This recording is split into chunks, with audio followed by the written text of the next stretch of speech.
वचन से हम तुम्हारे दास हों, वाक्य भक्ति पद कमल के पास हों।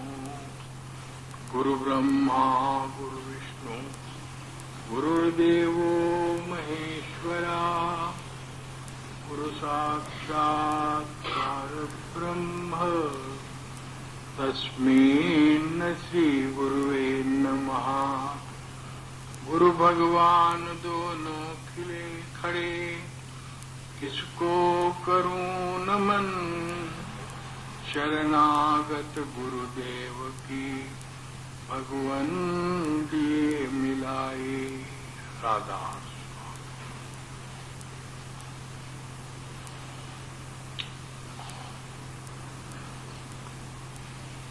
मालिक सिंध स्वरूप है, हम बूंद हैं। हमारी हस्ती बूंद की है।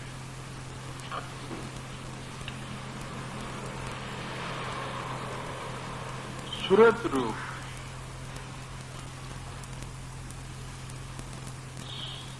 जागृत अवस्था में हमारा आपा सूरत रूप में,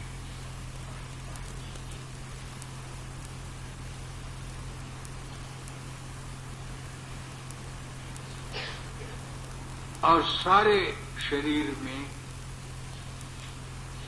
फैला हुआ है।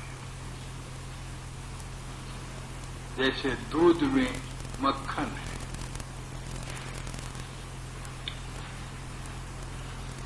दूध में मक्खन है। अगर कोई आदमी दूध को हाथ से पकड़कर मक्खन को ढूंढने की कोशिश करता है, क्या उसको मक्खन मिलता? दूध में हाथ डालकर मक्खन को लेने की कोशिश करता है तो क्या उसको मक्खन मिलेगा? नहीं मिलेगा ना। उसी तरह हमारे शरीर में भी हमारी सूरत फैली हुई है।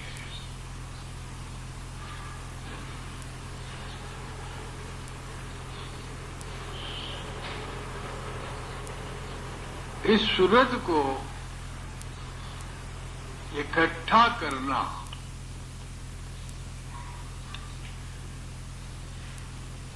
कैसे इकट्ठा किया जाए?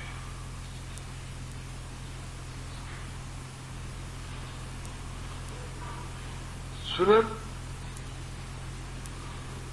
इकट्ठा होती है इंद्रियों को इकट्ठा करने से।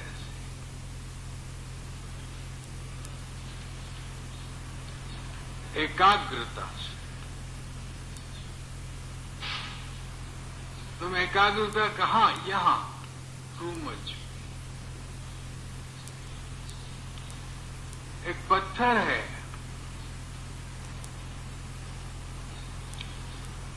और उसको उठाना है।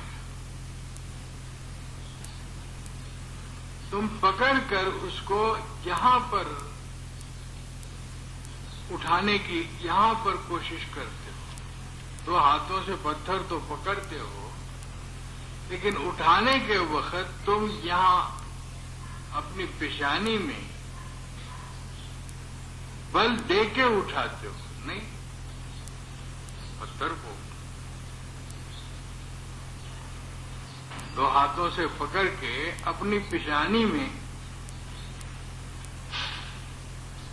तो इससे साबित है कि सूरत को इकट्ठा करने की जगह ये भ्रूमध्य है।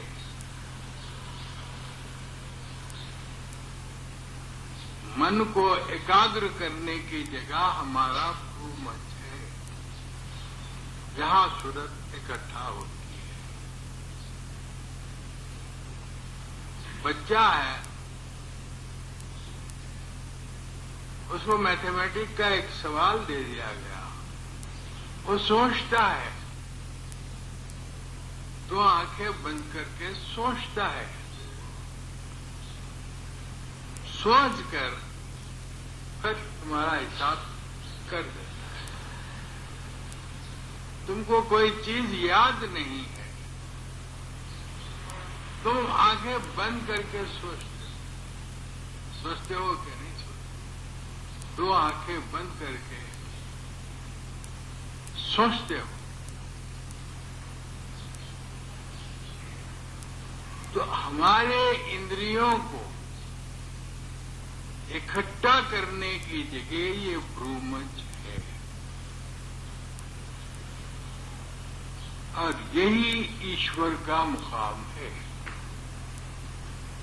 किसी को राम राम कहना है तो कहता राम राम, जहां ईश्वर है। मुसलमान आदमी आदाब वर्जे बोल के यही ले जाता, हाथ ले जाता है, नहीं ले जाता। आदाब वर्जे क्रिश्चियन है तो ऐसा ऐसा ऐसा करेगा, वो सलेब।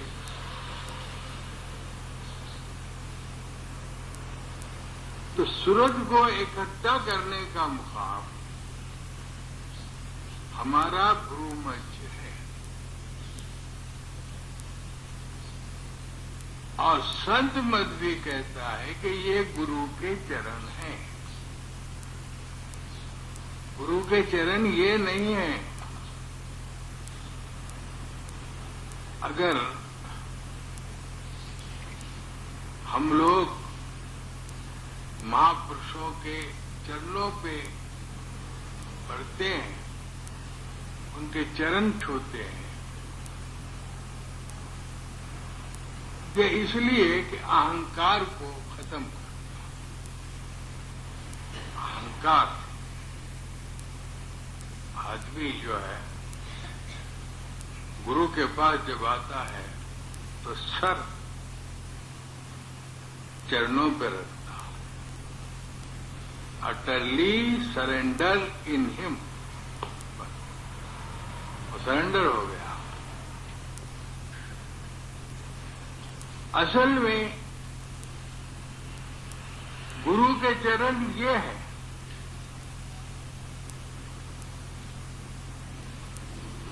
यहां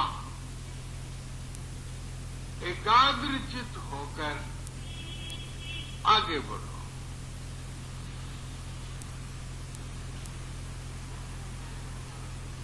ये अंदर जाने का मुकाम है, 10वां दरवाजा कहते हैं इसको। ये दशम द्वार है।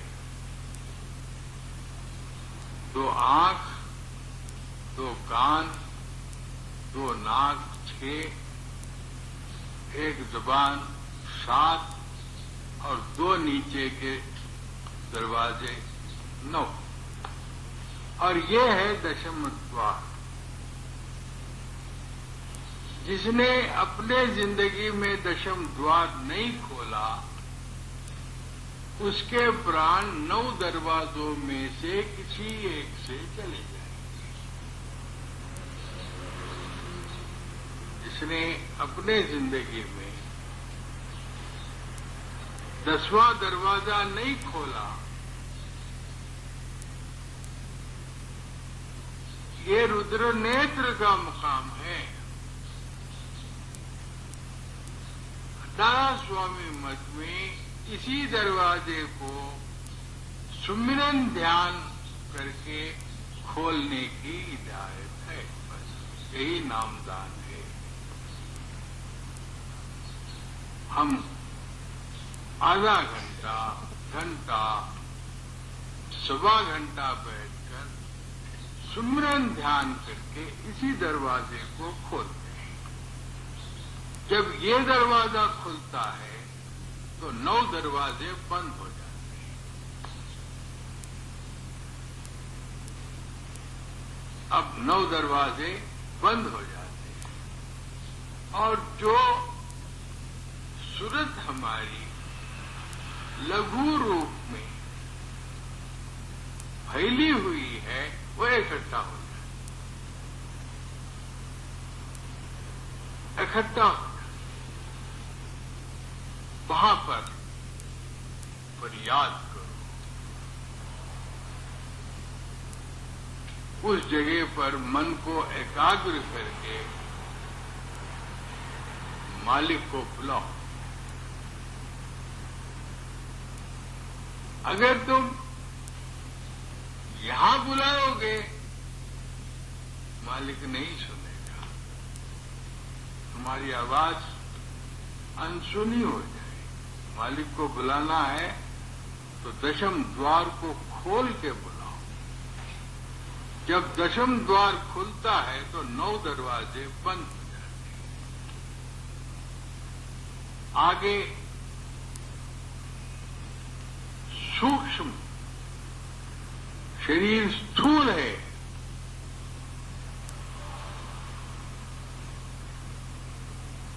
और भ्रूमध्य के आगे सूक्ष्म शरीर है। सूक्ष्म शरीर के बाद कारण शरीर है। स्थूल शरीर में तुमको कोई काम करना है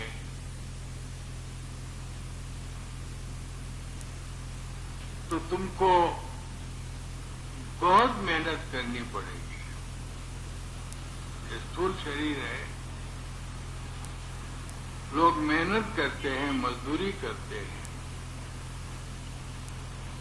अगर किसी ने भ्रूमध्य, सहस्रदल कमल 2 मुकाम पर चढ़ाई कर ली तो वो है सूक्ष्म स्थान, सूक्ष्म शरीर। तो वहां तुम्हारा काम बहुत आसान हो जाता है।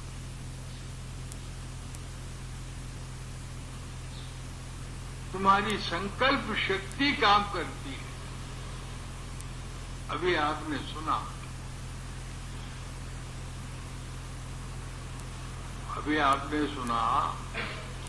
एक बेचारा सत्संगी था, उसको किसी ने कहा कि भाई तेरी मां 17 तारीख को मर जाएगी। उसको ड्यूटी पर जाना था।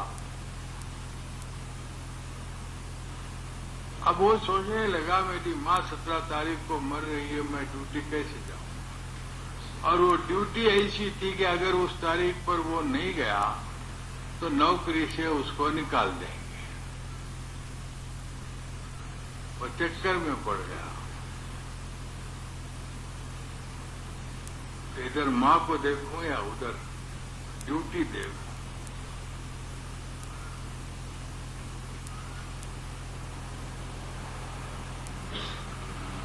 मौज समझो या उसकी किस्मत समझो,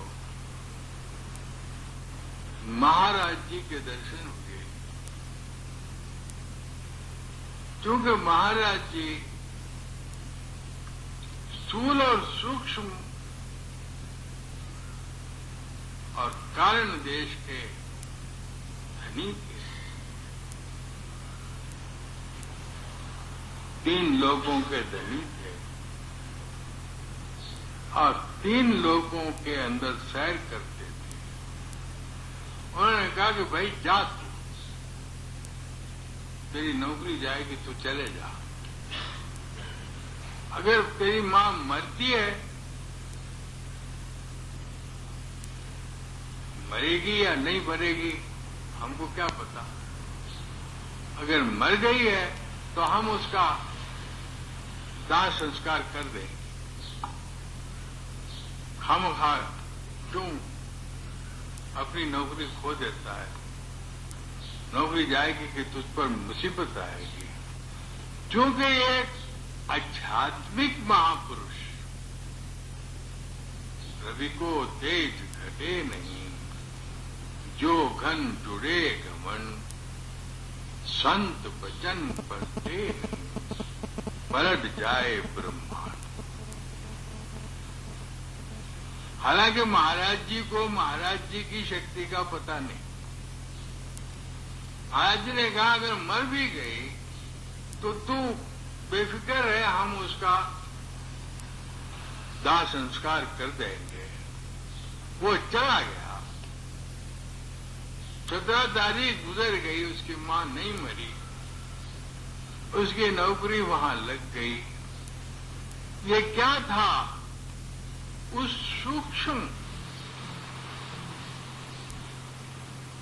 सूक्ष्म शरीर का प्रभाव था।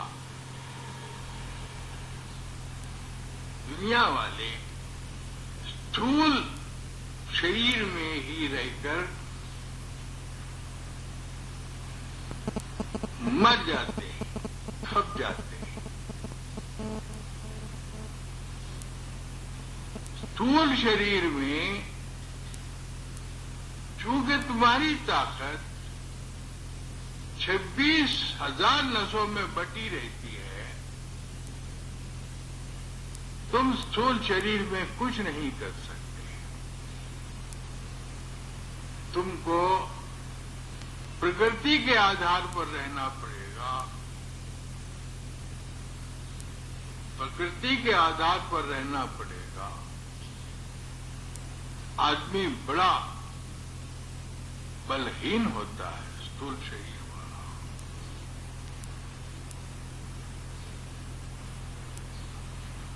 सद्गुरु नानक थे, मक्का मदीना गए, नींद लग गई, सो गए। नींद लग गई, सोए।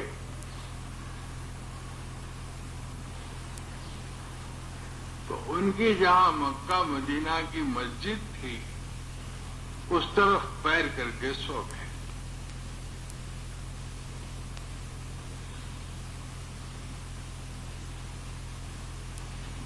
वहां के मुसलमान आए, उनका उठो उठो, इधर पैर नहीं रखना। तो उन्होंने कहा जिधर तुम्हारी मर्जी है रख दो भाई। सोए पड़े थे, लोगों ने उनके पैर को हटा के इधर किया तो मस्जिद भी उधर ही फिर गई।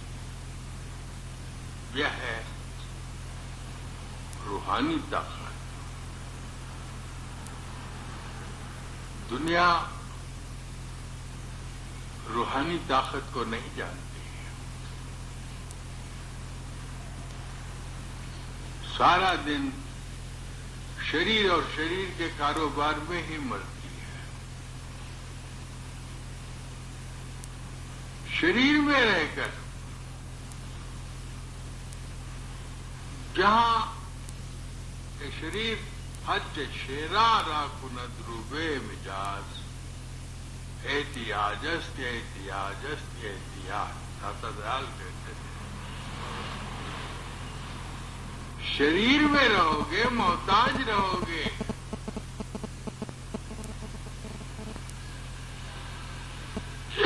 शरीर से ऊपर मन में रहोगे, एक मानसिक बल है।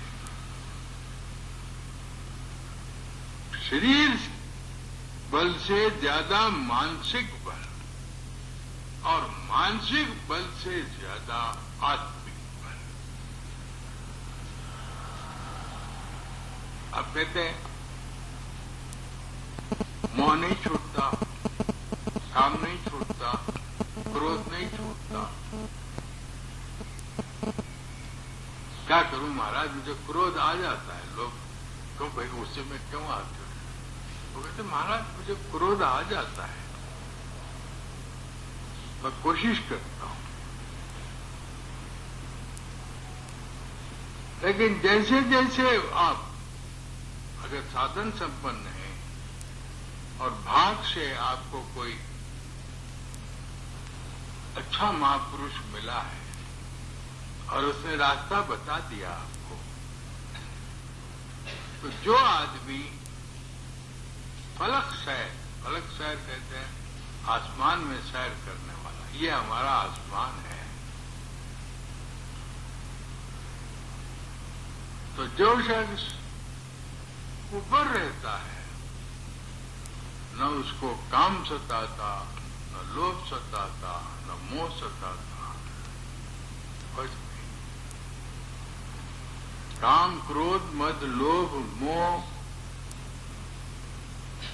खुद ब खुद कमजोर पड़ जाते। एक दफा चढ़ाई करो, 2 दफा करो, सुबह साधन करो, शाम को साधन करो, इससे क्या होगा? नीचे आओगे मुजोर होगे, ऊपर जाओगे मर जाएंगे।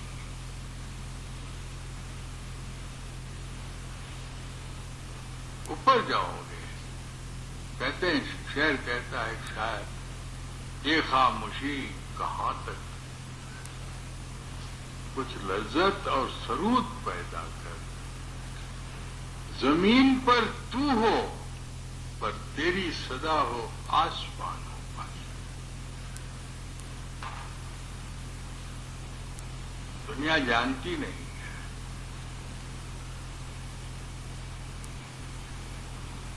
ये जो बूंद है, यही बूंद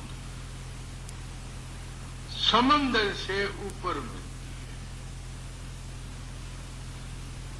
शब्द हमारा सागर है। समंदर के ऊपर सूरज की रोशनी आई, पानी गर्म हुआ, भाप बन गया, फिर उसको सर्दी मिली, ठंडा पड़ गया, बूंद बनकर बजाय समंदर से निकला हुआ पानी नीचे गिर गया। नीचे गिर गया। अब गौर करो, उसको फिर समंदर में मिलने के लिए कितना अरसा लगेगा? वो जो समंदर से निकला हुआ बूंद जो आकाश में जाके बूंद बनकर जो बाहर गिर गया,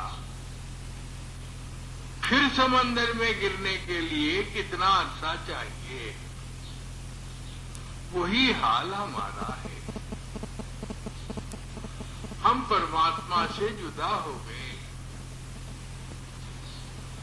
जन्म जन्मांतर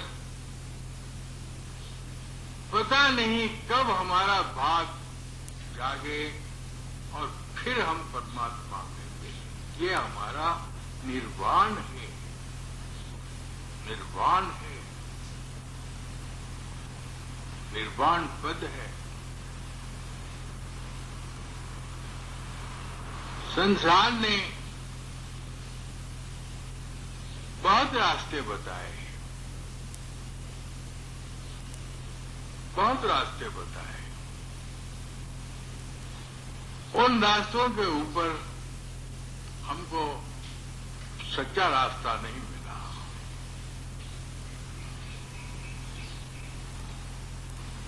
यही हमारा पुनरपि जन्मम पुनरपि मरणम है।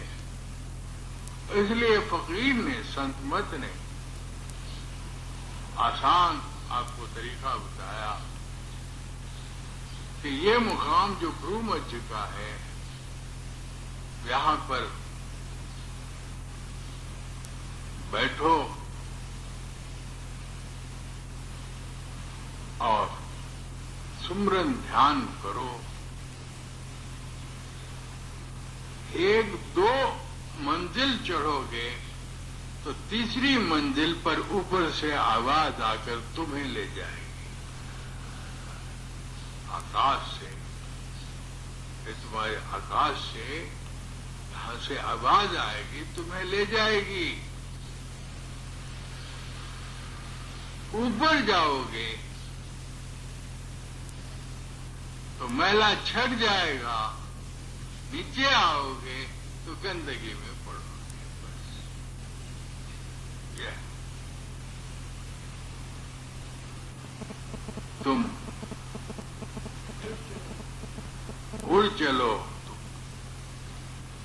उलट चलो, तुम उलट चलो, तुम उलट चलो, नीचे क्यों रहना। उलट चलो आसमान, नीचे क्यों रहना। फकीर सदा देता है, अरे उलट चलो। हाँ, नीचे नीच, नीच की संगत। ये नीच है। ये दो दरवाजे जो आंख के हैं, ये महानीच। दो कान जो दो सुराख कान के हैं, ये महानीच। ये क्या करते हैं? चाह पैदा करते। आंखों से देखकर मन में चाह होती है, कानों से सुनकर मन में चाह होती है, नाक से सूंघकर मन में चाह होती है, मुंह से चखकर मन में चाह होती है, और नीचे काम इंद्री बैठी हुई है दुश्मन, इसका कोई भरोसा नहीं।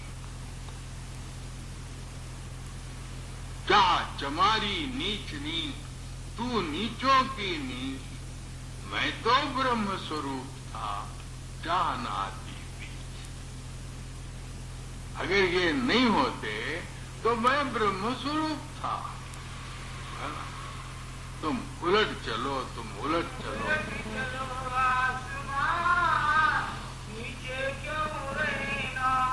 देखो, फकीरों ने कहा नीचों की सत्संग, नीचों। हमारे जो ये 9 दरवाजे हैं, ये नीच हैं, इनका कोई भरोसा नहीं। किस वक्त ये हमको गड्ढे में गिरा देंगे, कोई पता नहीं। महापुरुषों ने कहा ये नीच, इनकी संगत मत करो, इनको ऊपर ले जाओ। हाँ, नीचे नीच, नीच की संगत, नीच भाव में नीच की रंगत। अगर तुम्हारा सद्भाव है, तुम्हारा सद्भाव है, तो तुम्हारे ये इंद्रियां उसको असत में बदल देंगी।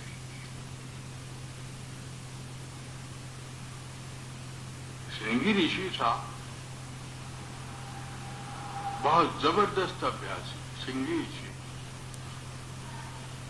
हमेशा शिखा में रहने वाला, इसलिए उसको श्रृंगी ऋषि कहते हैं। 22 घंटे समाधि में रहता था, सिर्फ 2 घंटे अपने होश में आता, 22 घंटे बेहोश समाधि में रहता।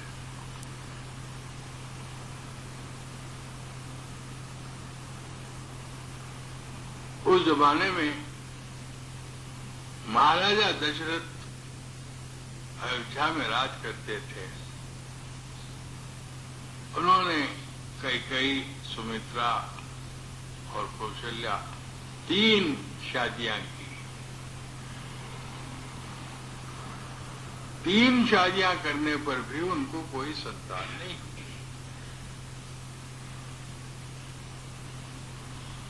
और संतान नहीं होने की वजह से वो अपने गुरु ब्रह्म ऋषि वशिष्ठ से प्रार्थना करते कि महाराज संतान नहीं है।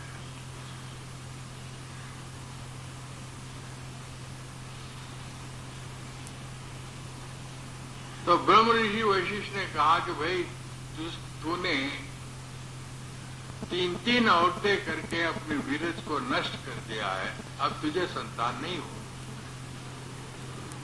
देखो नियम है, एक नारी ब्रह्मचारी, सदा ब्रह्मचारी। अपने ब्रह्मचर्य की रक्षा के लिए हमको शादी का बंधन दिया गया। शादी क्यों करते? एक नारी शादी करने के बाद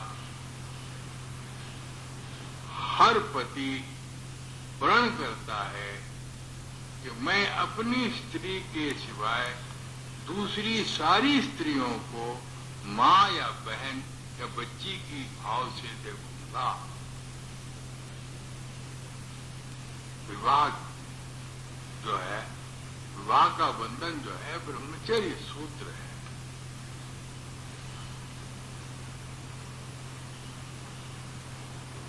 लेकिन राजा दशरथ इस नियम से रह गए, बहुत कामी हुए। 10 इंद्रियन से भया उदासी, राम लक्ष्मण बनवासी।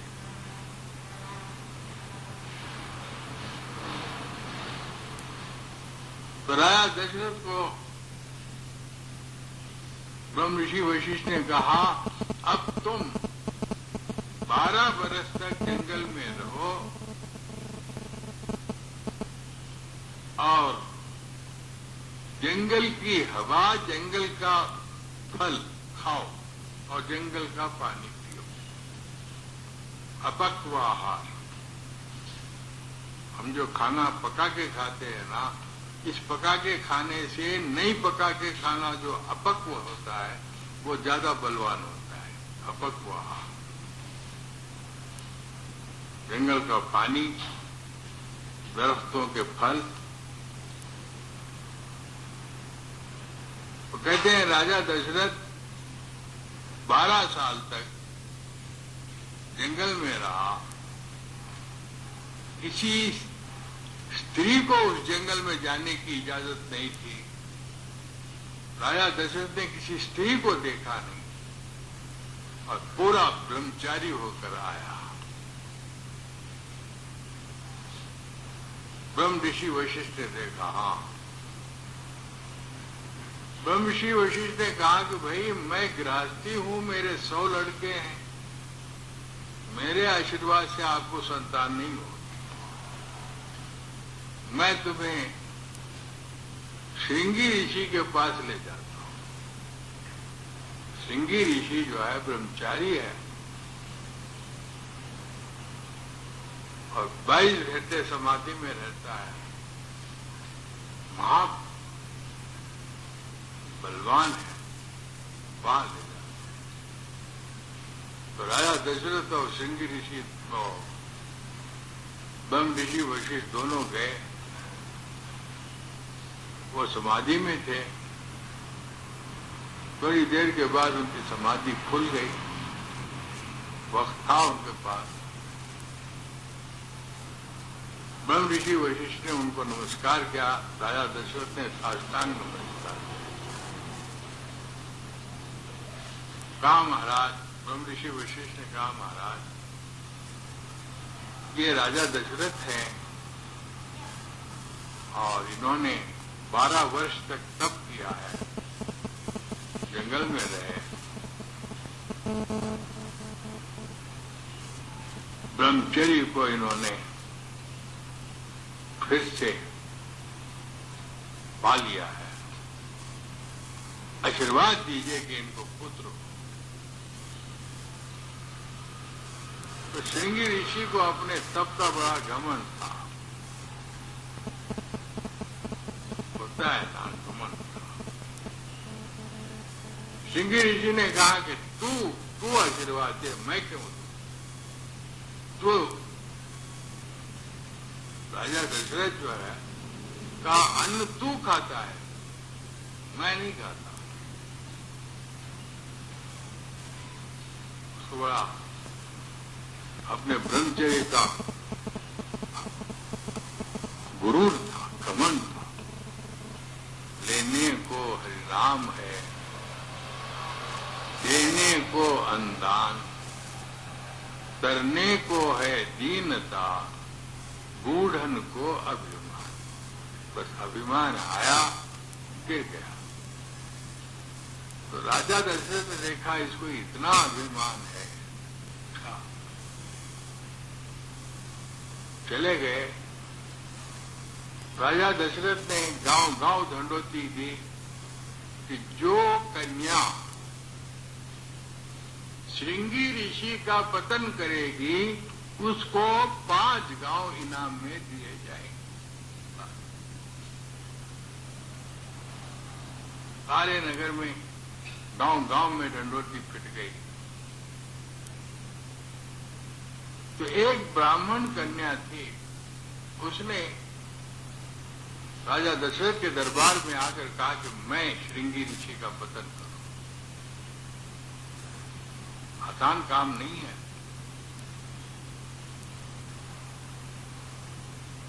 उसने क्या किया, जहां श्रृंगी ऋषि का आश्रम था उसके नजदीक ही ये अपना भी आश्रम रख दिया।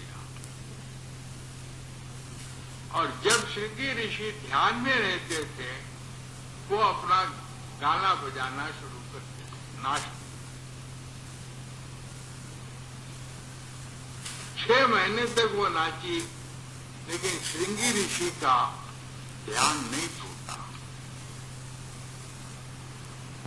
श्रृंगी ऋषि का ध्यान नहीं टूटा। लड़की जो है उसकी हिम्मत टूट गई।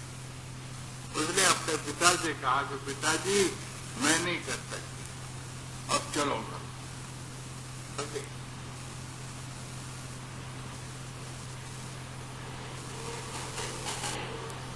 तो उस कन्या का पिता बूढ़ा था, अनुभवी था। कहे बेटी तुझे बड़ा घमंड था ना अपनी सुंदरता, अपने गायन पर, और टूट गया। कहने लगे पिताजी पानी लाओ।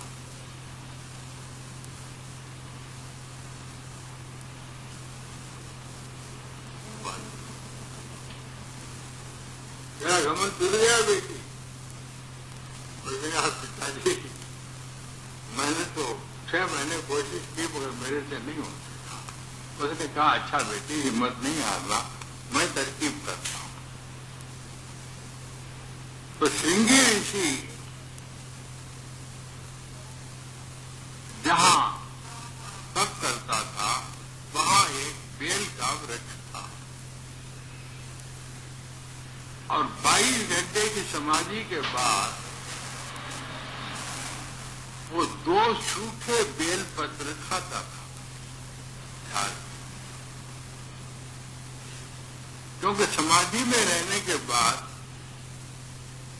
मस्तिष्क से अमृत आता है। अब उनको ये आहार की जरूरत नहीं होती, अमी आहार कहते हैं। मस्तिष्क से अगर हम वही हर एक आदमी को भी आता है, जो आदमी सुषुप्ति की गहरी नींद में जाता है उसको एक बूंद आता है, अमी आहार है। उस बूंद के ऊपर ही हम एक दिन रहते हैं। तो उनको ये मस्तिष्क से आहार आता था। इसके बाद वो 1-2 पत्ते सूखे खाते। इस बूढ़े ने ये किया कि उस 2 पत्तों के ऊपर शहद लगा दिया।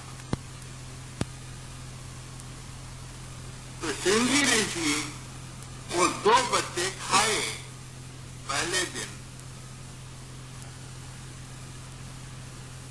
पहले दिन तो उसका कोई असर नहीं हुआ। 8 दिन तक जब खाए तो 22 घंटे की समाधि 18 घंटे में बदल गई। 18 घंटे की समाधि 12 घंटे में बदल गई। 12 घंटे की समाधि 8 घंटे में बदल गई। हाँ तक के 2 घंटे के बाद अब समाधि नहीं लगने लगी। जब समाधि नहीं लगने लगी और वो कन्या नाचने लगी तो ये देखने लगी। अब क्या करें, समझ में आ रहा है।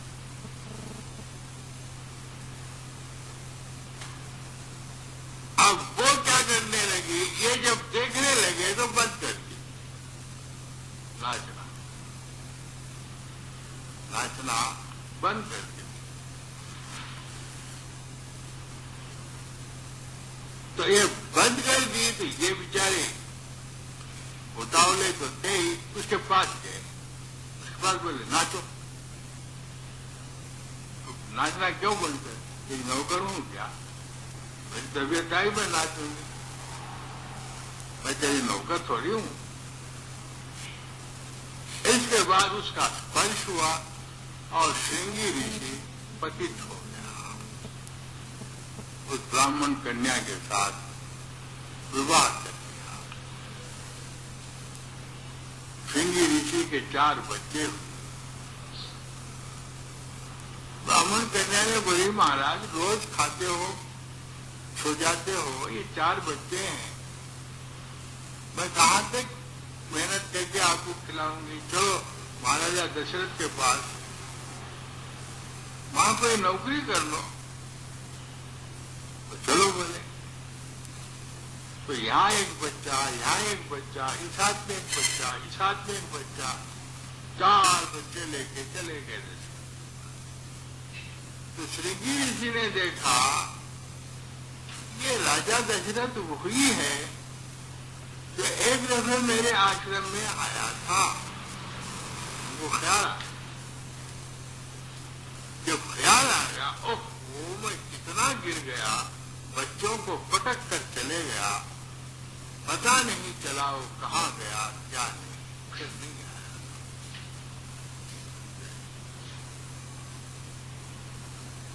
तो कहने का मतलब ये है कि हमारी सूरत शरीर में फैली हुई है, और जब तक हम शरीर में रहते हैं इस फैली हुई सूरत से हम बलहीन रहते हैं, कमजोर रहते हैं, और हमारे से कोई काम नहीं होता। अगर आप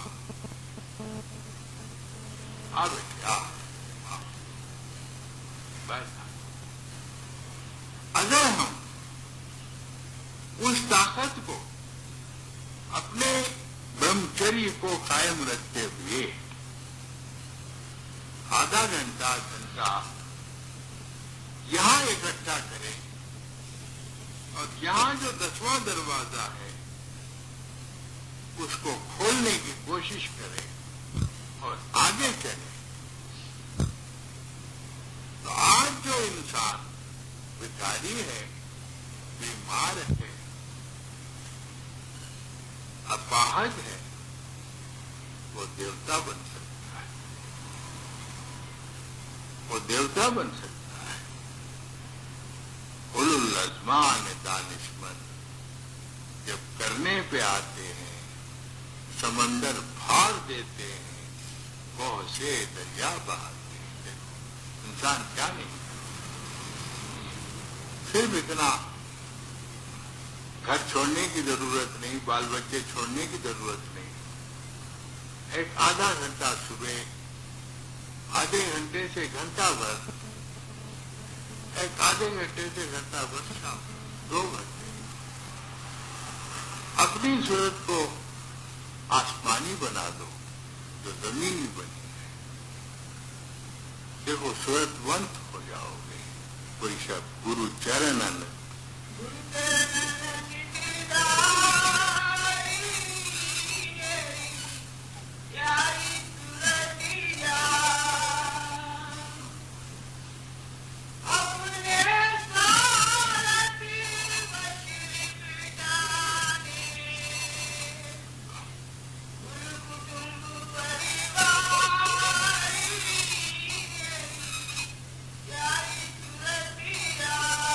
कहते हैं सूरत हम ये परिवार में लेके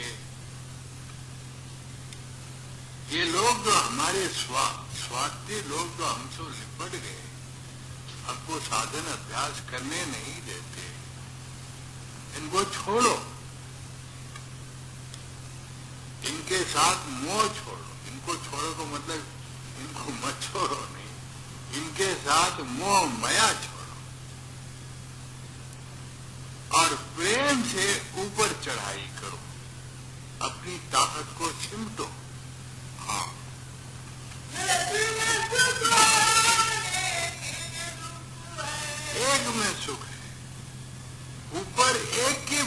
करोगे,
हल्की कर ले। अगर इन 9 दरवाजों से काम करोगे, कर्म बढ़ेगा। आंखों से देखोगे, कर्म बढ़ेगा। कानों से सुनोगे, कर्म बढ़ेगा।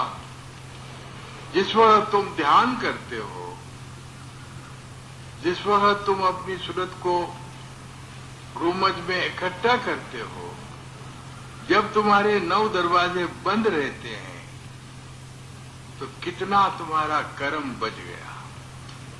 बचता है नहीं। तो इसको हल्की कर लो, ये बोझ वाली जो है हल्की कर लो। हाँ, रखना दिल पर बारी मेरी प्यारी सूरतिया। दादा दयाल अपनी सूरत से कहते हैं। हाँ, एक आखिरी साथ गुरु का भक्ति ज्ञान का तारी मेरी प्यारी सूरतिया।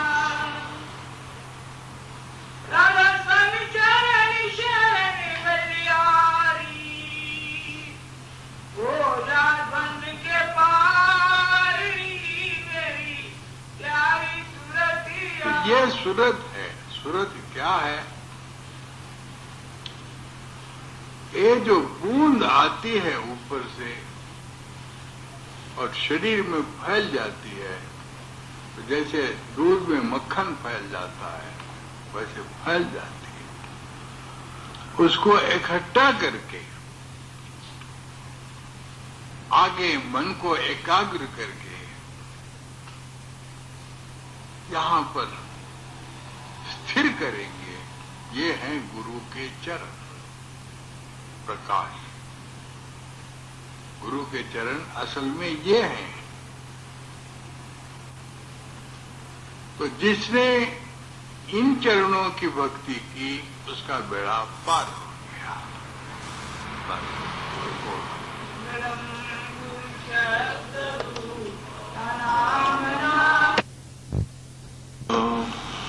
तस्मिन् श्री गुरुवे नमः। गुरु भगवान दोनों खड़े, किसको करूं नमन। शरणागत गुरुदेव की, भगवन दिए मिलाए। राधा स्वामी। भव सागर में भाटा आया, लहर का हेरा फेरा है।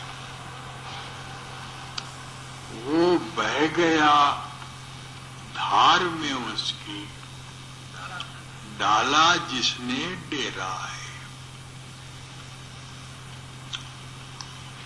सागर समंदर को कहते हैं।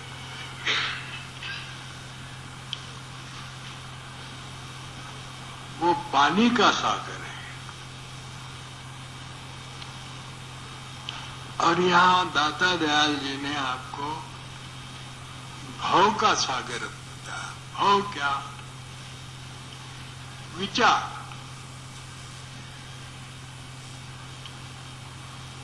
हमारे विचार, हमारे मन से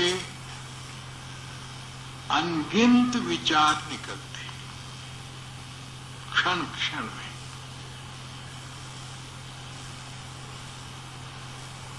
और ये विचार तूफान बन जाते। भाटा आता है ना, तूफान।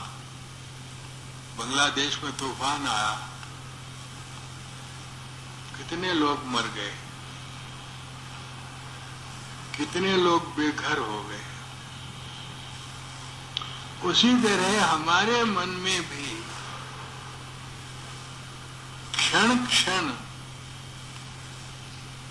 जो विचार आते हैं, वो तूफान मचा देते हैं।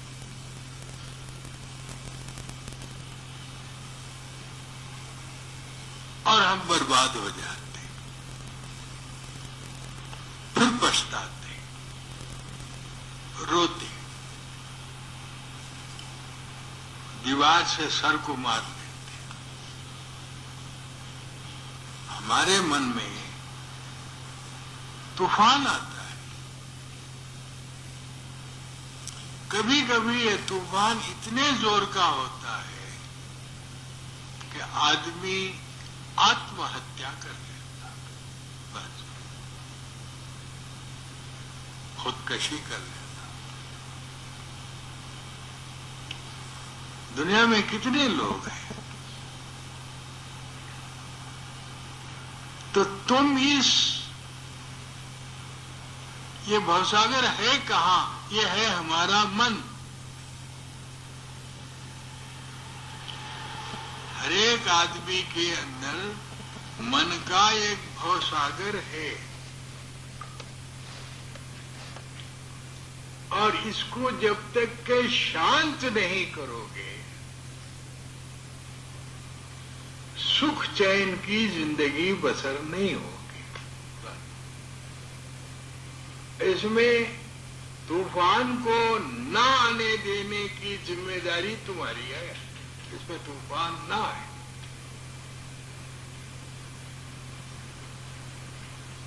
तूफान इसमें ना आए। क्या है? ख्याल में बहुत ताकत होती है। जो विचार तुम्हारे मन में आता है, उसमें बहुत शक्ति होती है।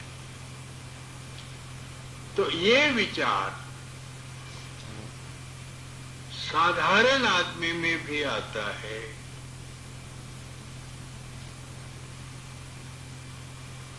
असाधारण आदमी में भी आता है, कामी में भी आता है, क्रोधी में भी आता है, लोभी में भी आता है, सब में आता है। विचार सागर।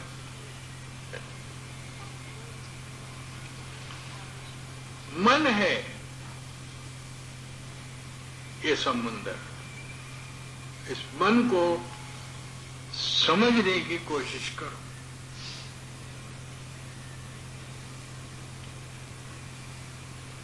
अगर इस मन में शक है, संशय,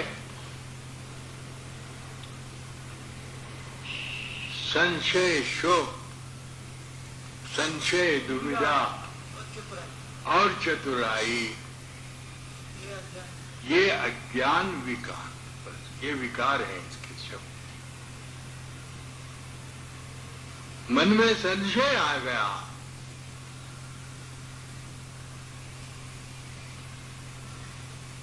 और उसको तुमने सच समझा। जैसे शीशे में बाल आ जाता है, शीशे में तलक आती है ना, वो फूट जाता है, बस यही हालत मन की है। मन मधु मोती दही, मन मधु मोती दही, इनका एक स्वभाव, टूटे से ये जुड़े नहीं, कोटिन करो उपाय।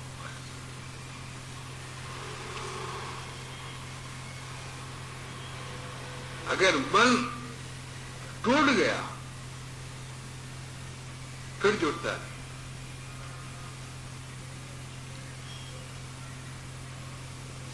इसलिए इस मन में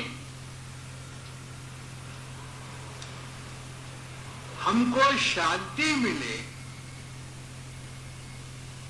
इस मन से हमारी मनोकामनाएं पूर्ण हो, और इस मन से हमको आराम मिले, ऐसे उपाय करो। ऐसे उपाय करो कि तुम्हारा मन जो भवसागर है वो शांत रहे हमेशा। अगर इसमें तुमने गड़बड़ कर दी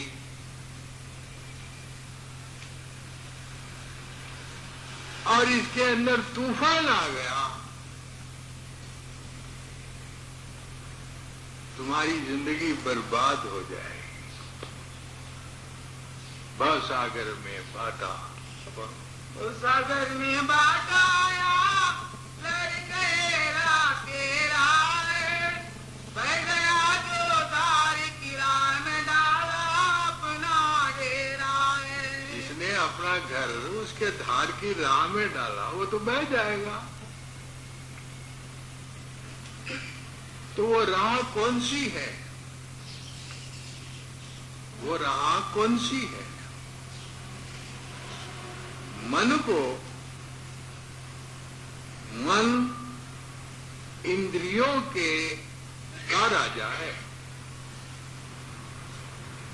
हमारी इंद्रियों का राजा मन है। 5 कर्मेंद्रियां हैं, 5 ज्ञानेंद्रियां हैं। मन है, चित्त है, बुद्धि है, अहंकार है, 14। और इसका राजा मन है।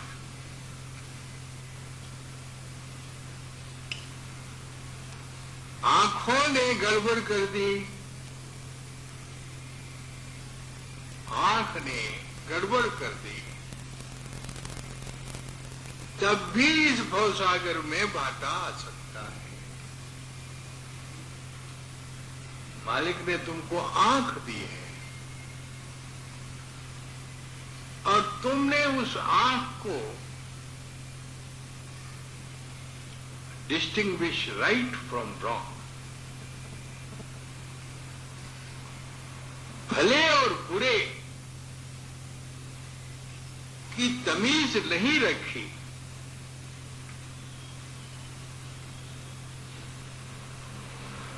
तुम्हारे मन के समुद्र में तूफान आ जाएगा। आंख से कान से, जुबान से, ये मुख्य इंद्रिय है। और आंख जो है, आंख से 80% एनर्जी खारिज होती है। आंख मुख्य, क्योंकि दो आंखों के बीच में मन बैठा हुआ है। मन की बैठक आंखों के बीच में है। इसलिए सब इंद्रियों से बढ़कर ये आंख है। कोई अंधा होता, बदसूरत हो, कोई मूर्ति है जिसकी आंख चले गई, उसकी सुंदरता चले गई। आंख जो है, दो आंखों से नजर आती है क्यों ये क्षय, इस बात से जाहिर है यारब तेरी एकता ही। बस तू ये क्यों है? हम दो आंखों से देखते हैं, तू एक ही नजर आता, इससे जाहिर है कि तू एक ही है। आंख अपनी आंखों को मालिक के दर्शन का स्वभाव दो। बस अपनी आंख इतनी शुद्ध करो,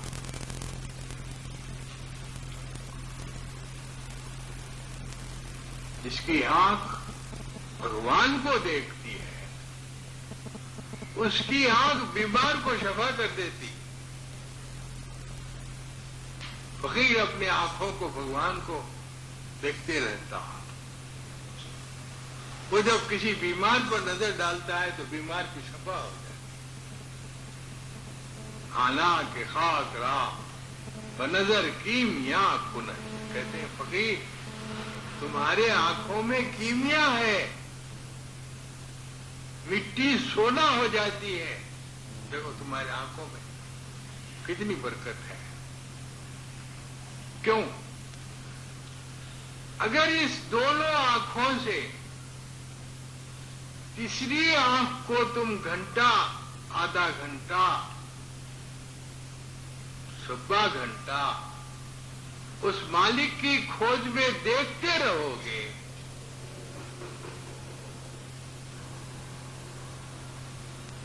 तो तुम्हारी आंखों में कीमियाई ताकत आ जाए।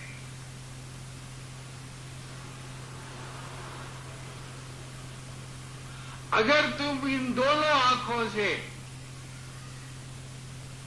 अगर तुमको कोई मुर्शद नहीं मिला, परमार्थ का रास्ता किसी ने नहीं बताया,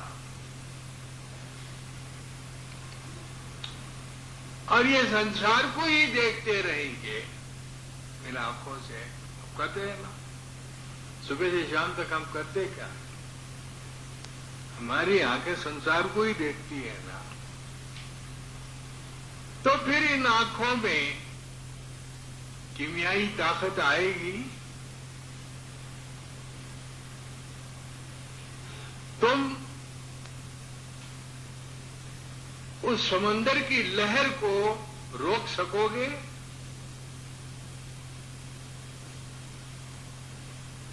इसलिए संत कहते हैं उस मालिक के दीदार को सामने रख के दुनिया देखो।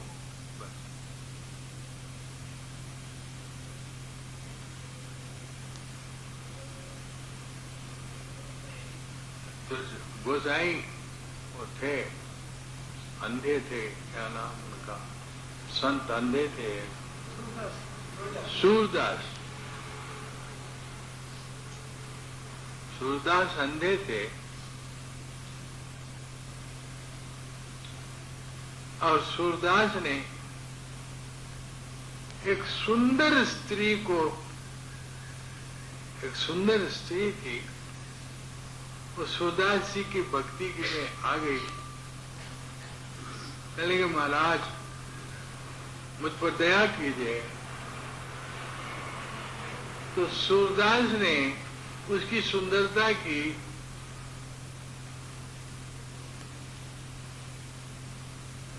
बड़ी व्याख्या की। वो कहने लगी तुम्हारी आंखें ही नहीं है, तुम इतनी तारीफ कहां से करने लगे? तो कहने लगे कि मेरी आंख भगवान को देख चुकी है, अब दुनिया को क्या देखना है? जिस आंख ने मालिक को देखा है, उस आंख से मैं तेरी सुंदरता की तारीफ कर रहा हूं। ये 14 रत्न हैं,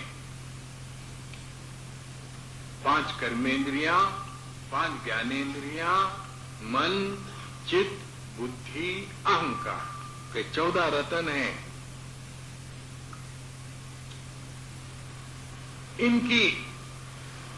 इनको अगर हमने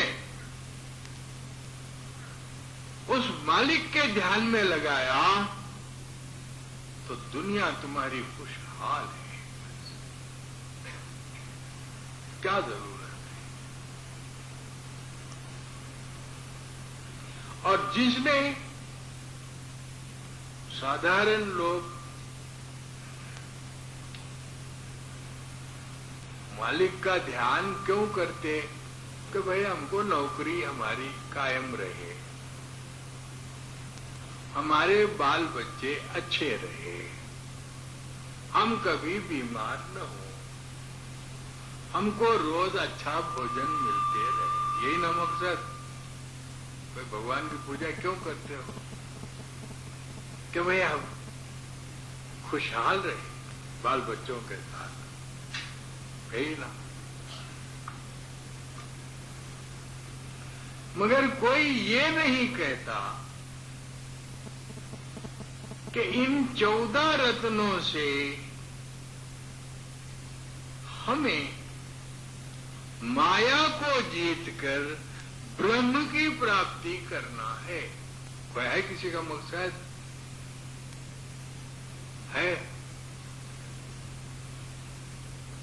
कोई ये नहीं सोचता कि परमात्मा ने ये 14 रत्न जो दिए हैं, इससे हम माया को जीत कर ब्रह्म की प्राप्ति करेंगे। कोई है?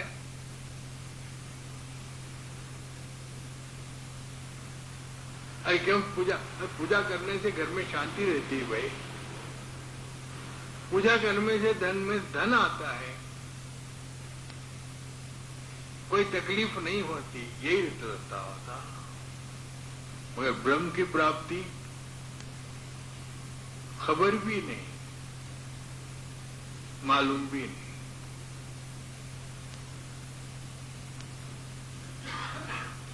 तो इसलिए ये भवसागर क्या है? देखो, तुम ये चाहते हो कि तुम्हारा घर बार अच्छा चले, मैं आप ही का ख्याल लेता हूं। तुम ये चाहते हो कि तुम्हारा घर बार अच्छा चले और घर में शांति रहे और घर के लोग सब अच्छे रहें और घर में पैसे की कमी न पड़े, घर धन और धान्य से भरा रहे, यही चाहते हैं ना तुम? हर आदमी यही चाहता ना? तो मैं कहता हूं तुम्हारे अपने मन को तुम शुद्ध करो, ये सारी चीजें मिल जाएंगी। एक साधा सब साधा, सब गए, एक साधा सब मिले। तुम मन को शुद्ध करो, तुम उस मन को भगवान का घर बनाओ।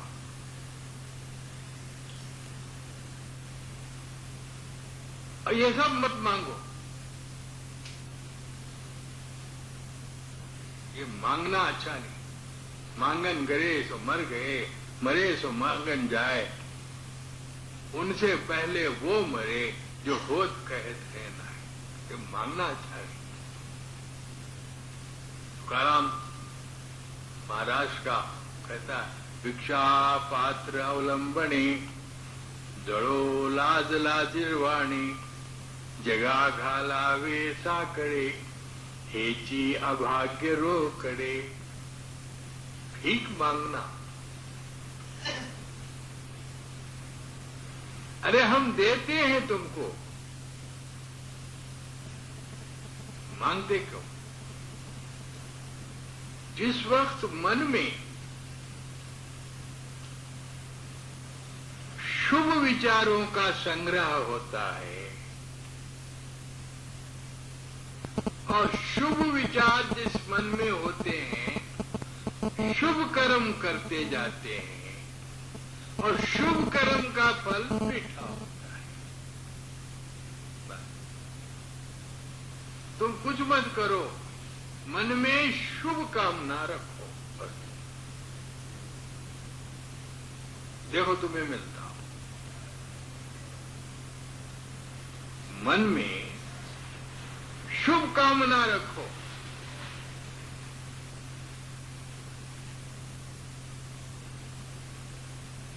जो आदमी अपने मन में ईर्ष्या, कपट, छल,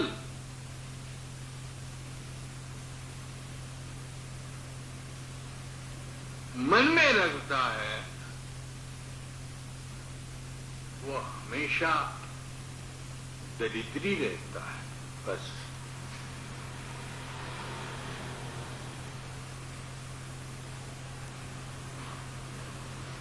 दलिंदर रहता है। उसके घर से लक्ष्मी भाग जाती नहीं रहती। जिसके मन में दया, जिसके मन में दया है, किसी ने उसको बुरा कहा, उसने सह लिया, सहन कर लिया, इसको कहते हैं क्षमा। सहन किया और खुद भूखा रहेगा लेकिन दूसरों को तृप्त करेगा। तो ये अपने घर में बरकत की चीज है। लोग सत्संग में आते हैं, यही तो चाहते हैं ना।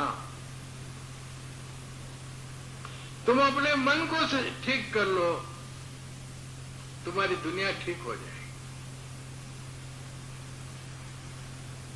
जिसका मन बुरा है उसकी दुनिया बुरी है।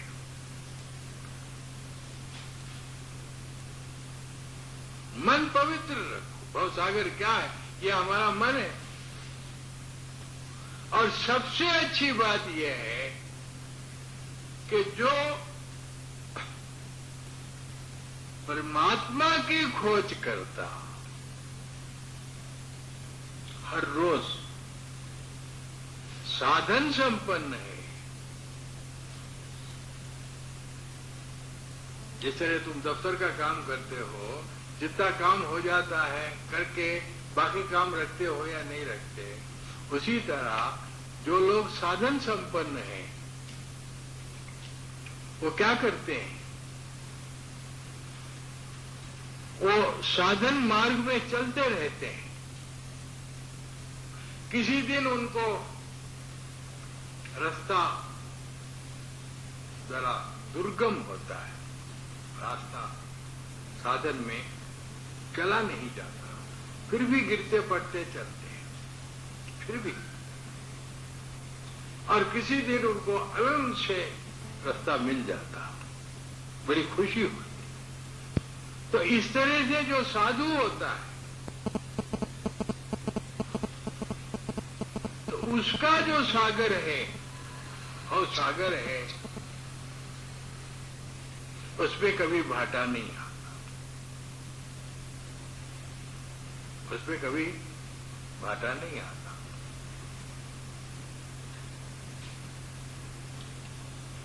अगर उसको जरूरत हुई तो कुदरत की ताकतें पूरी कर दे। मैंने अपनी जिंदगी में अनुभव किया, मैंने अपनी जिंदगी में अनुभव किया। मेरी रिटायरमेंट 1967 की 1967 की रिटायरमेंट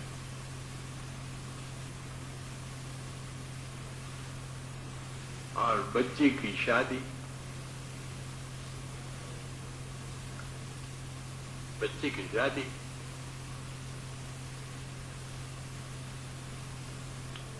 लाइबिलिटी सब मेरे सर्विस में हो गए।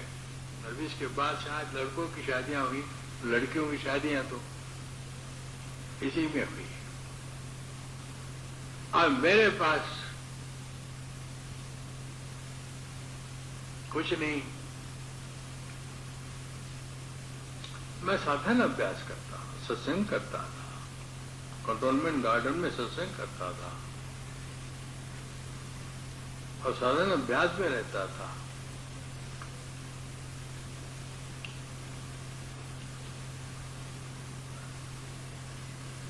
मैं सोचता ही नहीं था क्या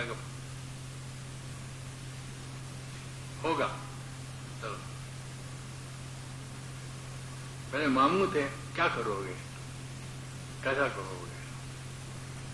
मैंने कहा वो करते हैं, हमारे सामने बैठे हैं यजमान, उन्होंने करते हैं, उनको हमारी फिक्र है।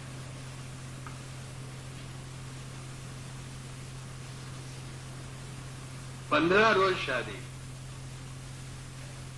लोग जब शादियों में कर्जों में घर के कबाले लेके फिरते हैं, कर्जा मैं आपको दो, मैंने जिंदगी में कर्जा लिया नहीं, किसी से सूद लिया नहीं, किसी को सूद दिया।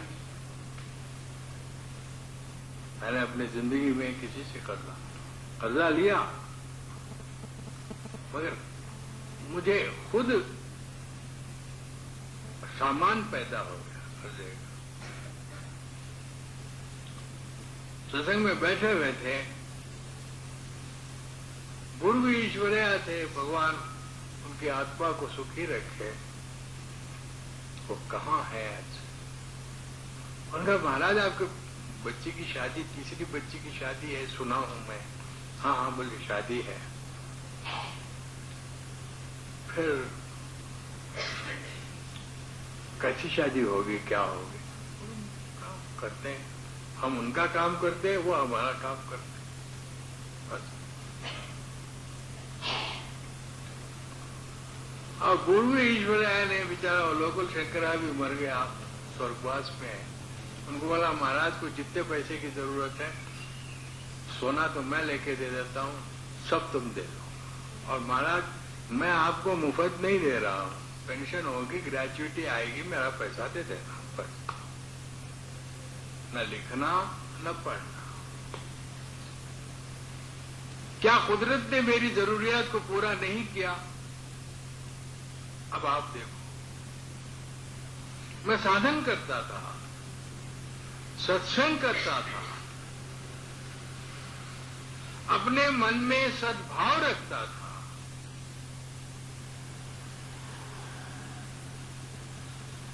तो ऐसा रखने के बाद क्या कुदरत ऐसा नहीं करेगी? मेरे काम तो ऐसे ही हो गए, मुझे जरूरत ही नहीं पड़ी किसी के घर के पास जाने।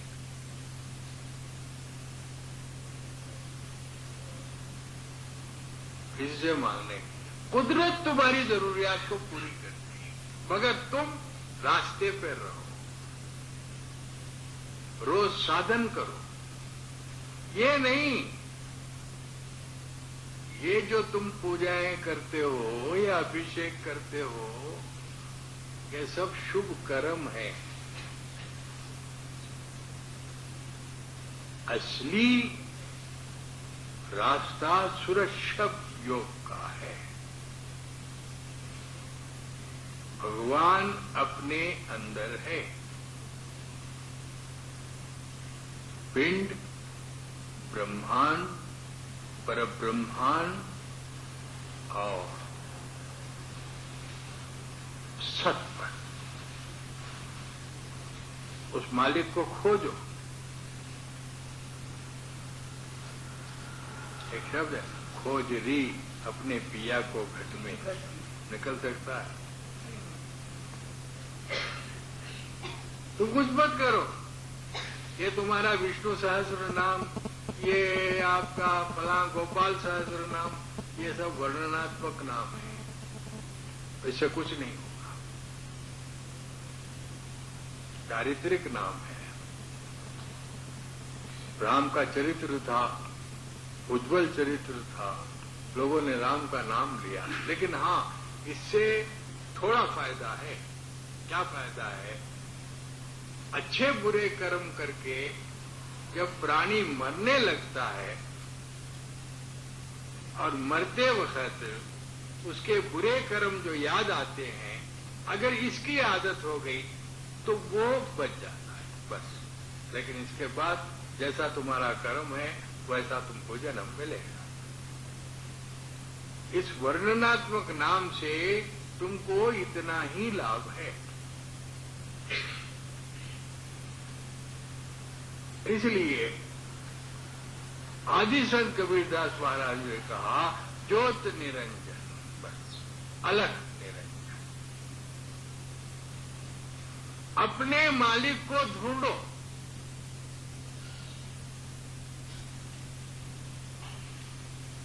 जो आदमी, तुम अपने मालिक को ढूंढो,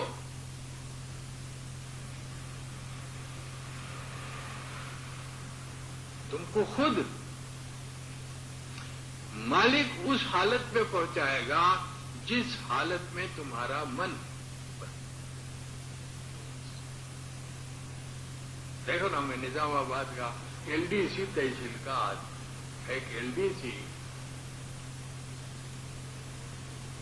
क्या सेक्रेटरिएट में या मिनिस्टर का पीए हो सकता है जो तहसील का एलडीसी है? साधन कर है खोज री। हाँ करो। खोजरी पिया को निज घट में, जो तुम पिया से मिलना चाहो, तो भटको मत जग में। खोजरी पिया को निज घट में,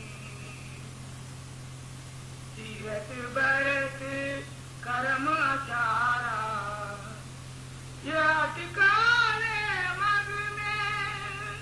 खोजरी पिया को निज घट में, जब लग सतगुरु मिले न पूरे, जब लग सतगुरु मिले न पूरे, पढ़ रहोगे अब में। खोजरी पिया को निज घट में, नाम सुधारस कभी न पाओ। देखो, जिस तरह सुषुप्ति की नींद में तुमको आराम मिलता है, गहरी नींद में तुमको जैसा आराम मिलता है, तो उसी तरह तुम्हारी जो खोज है, अगर इस खोज में तुम थक जाते हो, सो जाते हो ना, कोई मकसद नहीं होता है कोई मकसद? सुबह से शाम तक मदन लाल खूब मेहनत करे, बिस्तर में पड़ गए, सो गए, नहीं। जो साधन संपन्न है, जब वो सोने जाता है तो मालिक से कहता है कि मैंने इतना रास्ता चला है, आगे का तू चला।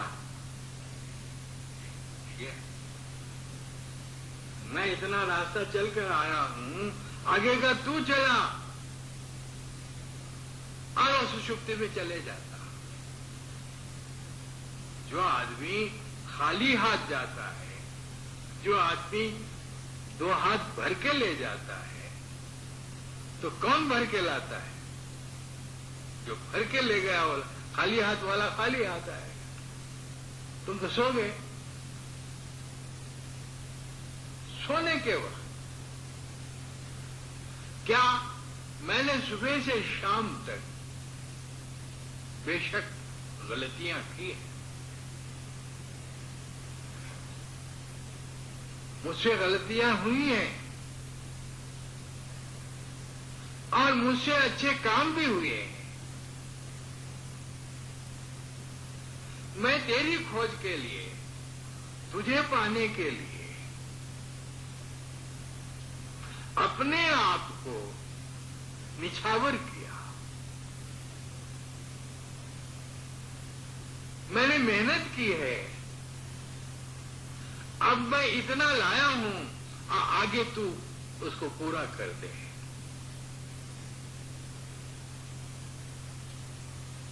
आगे तू इस मकसद को लेके तुम सोते क्या? पूछो, तुम्हारी उम्रें हो गई हैं अब। क्या इस मकसद को लेके रोज तुम सो जाते हो? तुम्हारा तो कोई मकसद नहीं। फिर तुम्हारे भवसागर में भाटा क्यों नहीं आएगा? मुसीबत आई, मुसीबत आई, मुसीबत आई, सारी दुनिया उठा ली। खुशी हुई तो खुशी हुई, खुशी हुई, सबको नगाड़ा फेर दिया।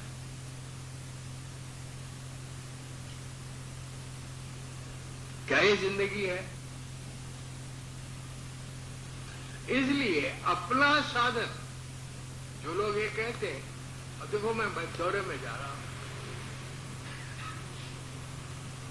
मैं दौरे में जाता हूं, मेरे पास दुखी लोग आते हैं, महाराज मेरे पास बरकत नहीं, हरकत नहीं। कितने रोते आते हैं, कितने रोते आते हैं, कितने दुखी आते हैं, और कितने उम्मीद बांध के आते हैं कि मुझे पैसा मिल जाए। और मेरे पास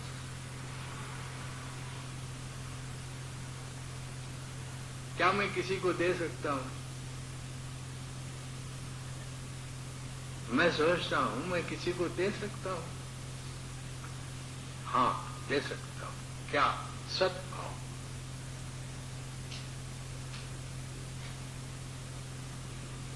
जो सद्भाव मेरे पास है और उनको सतनाम की तरफ लगाना मेरी ड्यूटी है। बस कि बाबा ये रास्ता है, इस रास्ते पर चलो। श्रेय मार्ग, इस मार्ग पर चलो।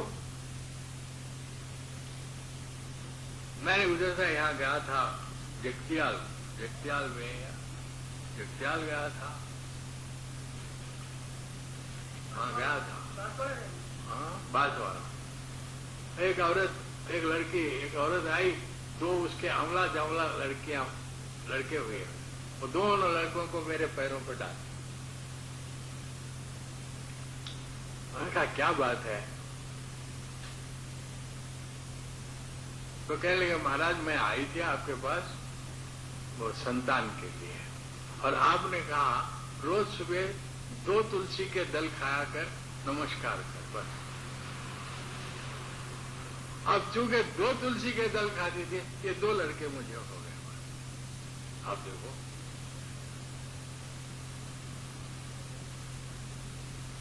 तुलसी के दल खाने से कहीं संतान होती है? उसका विश्वास,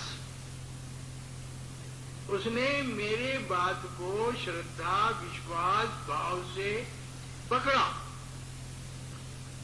उस भाव से मन के अंतर गई और उसकी मनोकामना पूर्ण हुई। बस। तो इसलिए दोस्तों, तुम्हारा मन है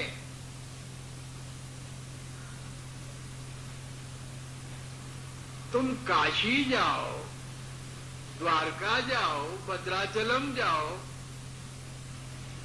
कहीं नहीं है। ढूंढ मुझको अपने मन में, मैं तो तेरे पास हूं। मैं न काशी हूं न मथुरा, मैं न गिर कैलाश हूं। अपने मन में ढूंढो। तो मन में ढूंढने का क्या तरीका है? सद्गुरु ने जो युक्ति बताई है हमको, उस युक्ति से अंतर में चढ़ो। जब ऊपर जाओगे मन तुम्हारा शुद्ध हो जाएगा। ऊपर चढ़ाई करोगे मन तुम्हारा पवित्र हो जाएगा। नीचे रहोगे मन तुम्हारा गंदा हो जाएगा। गंदगी पहले। हाँ, ढूंढ मुझको अपने मन में, मैं तो तेरे पास हूँ।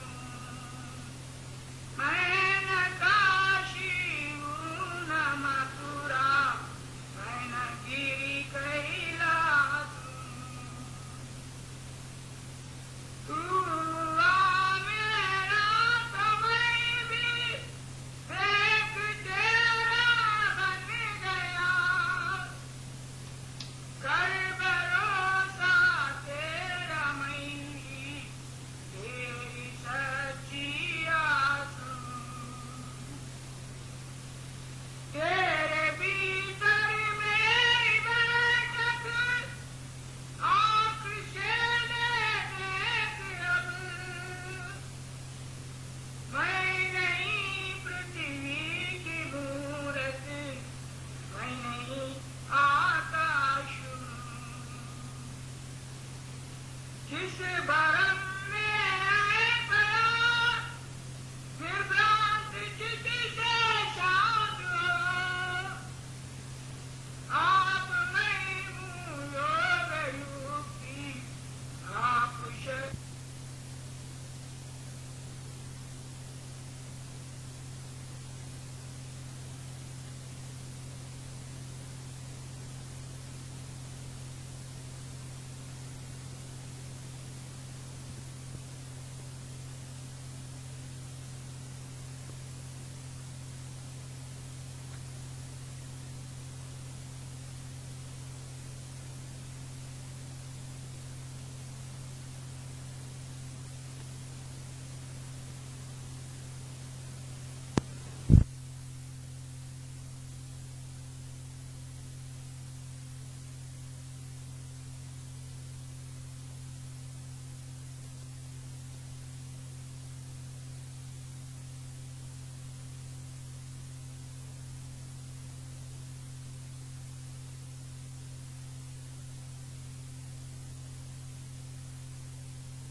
ऐसी दो हो भला हमसे जगत का तुम भलाई ऐसी दो। कर्म से मन से वचन से हम तुम्हारे दास हों। वाक्य भक्ति पद कमल के पास हूँ। गुरु ब्रह्मा गुरु विष्णु गुरुदेवो महेश्वरा। गुरु साक्षात् परब्रह्म तस्मै श्री गुरुवे नमः। गुरु भगवान दोनों खिले खड़े किसको करूं नमन। शरणागत गुरुदेव की भगवन दिए मिलाए। राधा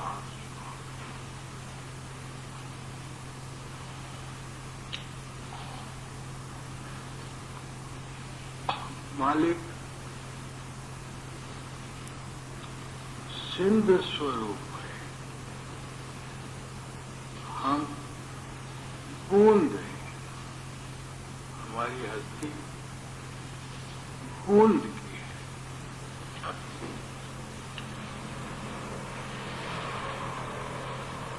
सूरत रूप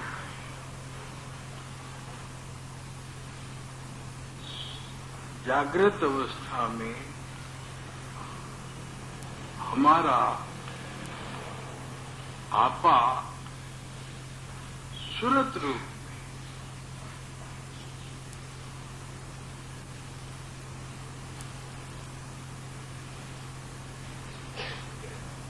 और सारे शरीर में फैला हुआ है। जैसे दूध में मक्खन है,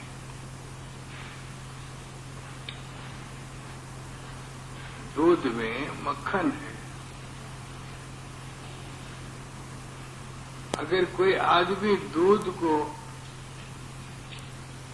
हाथ से पकड़कर मक्खन को ढूंढने की कोशिश करता है, क्या उसको मक्खन मिलता? दूध में हाथ डालकर मक्खन को लेने की कोशिश करता है तो क्या उसको मक्खन मिलेगा? नहीं मिलेगा ना। उसी तरह हमारे शरीर में भी हमारी सूरत फैली हुई है।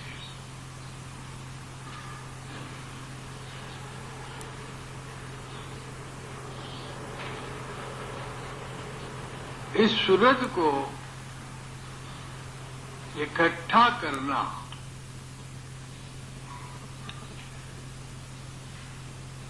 कैसे इकट्ठा किया जाए?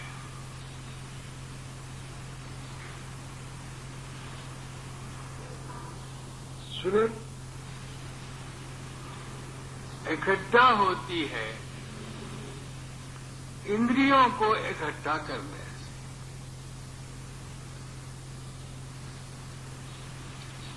एकाग्रता से।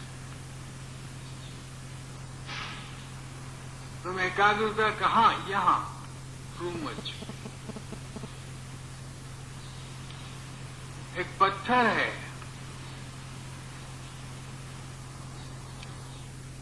और उसको उठाना है।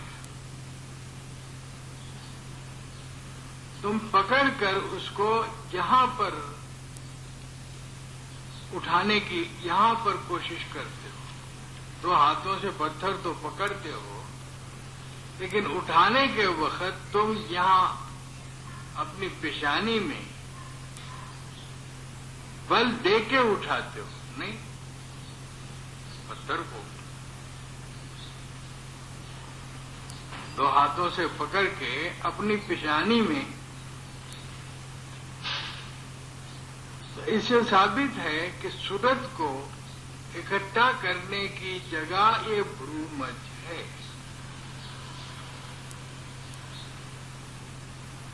मन को एकाग्र करने की जगह हमारा भ्रूमध्य है, जहां सूरत इकट्ठा होती है। बच्चा है, उसको मैथमेटिक्स का एक सवाल दे दिया गया, वो सोचता है, तो आंखें बंद करके सोचता है, सोचकर फिर तुम्हारा हिसाब कर देता है। तुमको कोई चीज याद नहीं है, तुम आंखें बंद करके सोचते हो कि नहीं सोचते? दो आंखें बंद करके सोचते हो। तो हमारे इंद्रियों को इकट्ठा करने की जगह ये भ्रूमध्य है, और यही ईश्वर का मुकाम है। किसी को राम राम कहना है तो कहता राम राम, जहां ईश्वर है। मुसलमान आदमी आदाब वर्दे बोल के यही ले जाता, हाथ ले जाता है, नहीं ले जाता। आदाब वर्दे क्रिश्चियन है तो ऐसा ऐसा ऐसा करेगा, वो सलेब।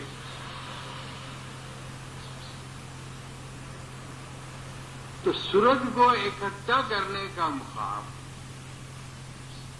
हमारा भ्रूमध्य है, और संत मत भी कहता है कि ये गुरु के चरण हैं। गुरु के चरण ये नहीं है। अगर हम लोग महापुरुषों के चरणों पे पड़ते हैं, उनके चरण छूते हैं, ये इसलिए कि अहंकार को खत्म करना। अहंकार आदमी जो है गुरु के पास जब आता है तो सर चरणों पर रखता, utterly surrender in him, surrender हो गया। असल में गुरु के चरण ये है,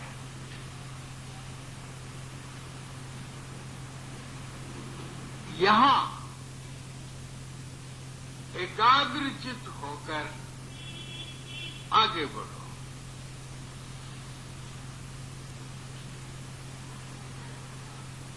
ये अंदर जाने का मुकाम है, 10वां दरवाजा कहते हैं। ये दशम द्वार है।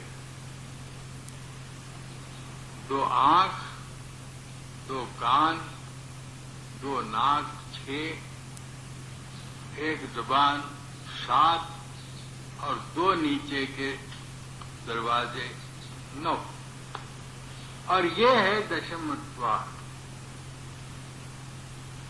जिसने अपने जिंदगी में दशम द्वार नहीं खोला, उसके प्राण 9 दरवाजों में से किसी एक से चले जाएंगे। जिसने अपने जिंदगी में 10वां दरवाजा नहीं खोला, ये रुद्र नेत्र का मुकाम है। दारा स्वामी मत में इसी दरवाजे को सुमिरन ध्यान करके खोलने की हिदायत है। बस यही नामदान है। हम आधा घंटा, घंटा, सवा घंटा बैठकर सुमिरन ध्यान करके इसी दरवाजे को खोलते हैं। जब ये दरवाजा खुलता है तो 9 दरवाजे बंद हो जाते हैं। अब 9 दरवाजे बंद हो जाते हैं और जो सूरत हमारी लघु रूप में फैली हुई है वो इकट्ठा हो जाए, इकट्ठा हो जाए। वहां पर फरियाद करो, उस जगह पर मन को एकाग्र करके मालिक को बुलाओ। अगर तुम यहां बुलाओगे मालिक नहीं सुनेगा, तुम्हारी आवाज अनसुनी हो जाए। मालिक को बुलाना है तो दशम द्वार को खोल के बुलाओ। जब दशम द्वार खुलता है तो 9 दरवाजे बंद हो जाते हैं। आगे सूक्ष्म शरीर स्थूल है,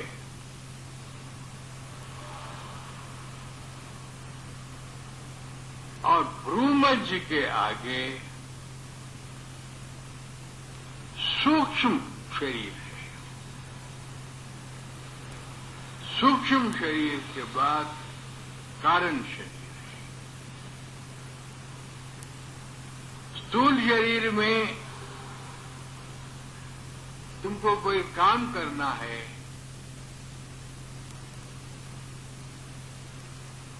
तो तुमको बहुत मेहनत करनी पड़ेगी। ये स्थूल शरीर है, लोग मेहनत करते हैं, मजदूरी करते हैं। अगर किसी ने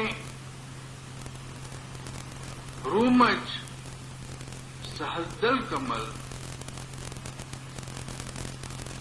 2 मुकाम पर चढ़ाई कर ली तो वो है सूक्ष्म स्थान, सूक्ष्म शरीर। तो वहां तुम्हारा काम बहुत आसान हो जाता है।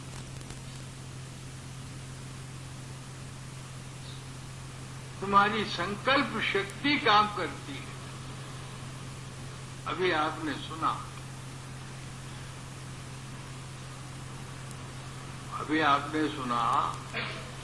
एक बेचारा सत्संगी था,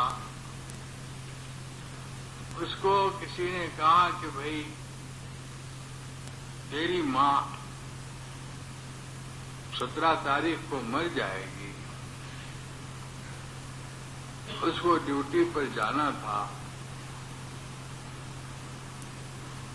अब वो सोचने लगा मेरी मां 17 तारीख को मर रही है, मैं ड्यूटी कैसे जाऊं।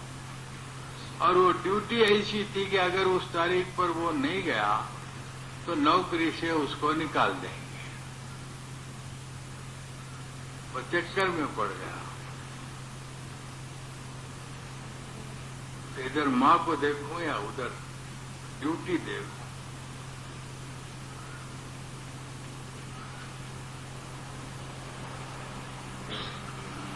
मौज समझो या उसकी किस्मत समझो। महाराज जी के दर्शन हुए, क्योंकि महाराज जी स्थूल और सूक्ष्म और कारण देश के धनी थे। 3 लोगों के धनी थे और 3 लोगों के अंदर सैर करते थे। उन्होंने कहा कि भाई जा, तू तेरी नौकरी जाएगी, तू चले जा। अगर तेरी मां मरती है, मरेगी या नहीं मरेगी हमको क्या पता। अगर मर गई है तो हम उसका दाह संस्कार कर दें। खामखा क्यों अपनी नौकरी खो देता है। नौकरी जाएगी कि तुझ पर मुसीबत आएगी। क्योंकि ये आध्यात्मिक महापुरुष, रवि को तेज घटे नहीं, जो घन जुड़े गमन, संत बचन पलटे नहीं, पलट जाए ब्रह्मांड। हालांकि महाराज जी को महाराज जी की शक्ति का पता नहीं। महाराज जी ने कहा अगर मर भी गई तो तू बेफिक्र है, हम उसका दाह संस्कार कर देंगे। वो चला गया। 17 तारीख गुजर गई, उसकी मां नहीं मरी, उसकी नौकरी वहां लग गई। ये क्या था? उस सूक्ष्म शरीर का प्रभाव था। दुनिया वाले स्थूल शरीर में ही रहकर मर जाते हैं, खप जाते हैं। स्थूल शरीर में चूंकि तुम्हारी ताकत 26,000 नसों में बटी रहती है, तुम स्थूल शरीर में कुछ नहीं कर सकते। तुमको प्रकृति के आधार पर रहना पड़ेगा। प्रकृति के आधार पर रहना पड़ेगा। आदमी बड़ा बलहीन होता है स्थूल शरीर वाला।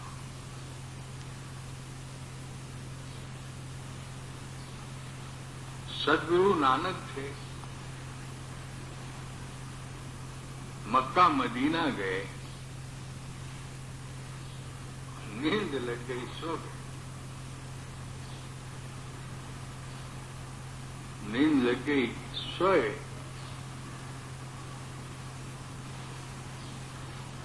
तो उनकी जहां मक्का मदीना की मस्जिद थी, उस तरफ पैर करके सो गए।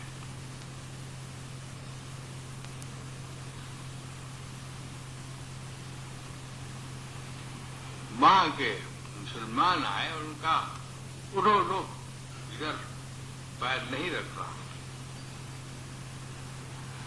तो उन्होंने कहा जिधर तुम्हारी मर्जी है रख दो भाई। सोए पड़े थे, लोगों ने उनके पैर को हटा के इधर किया तो मस्जिद भी उधर ही फिर गई। यह है रूहानी ताकत।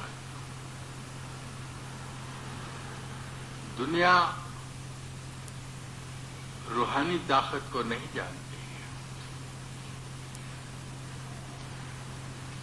सारा दिन शरीर और शरीर के कारोबार में ही मरती है। शरीर में रहकर